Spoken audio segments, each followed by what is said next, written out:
I don't know why bikes are in my veins, I really don't. It's the form and the function and the accessibility, I guess, of motorcycles.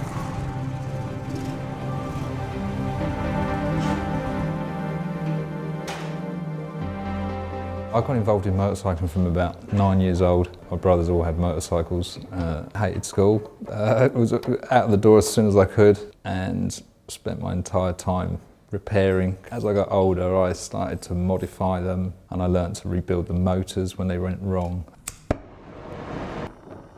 Mechanics and the riding were both the appeal. Making stuff from nothing, because we never had any money, was always, it's always kind of been the ethos of what I've always done. Building and riding bikes, I wouldn't even really say it was a lifestyle choice, it's just who I am.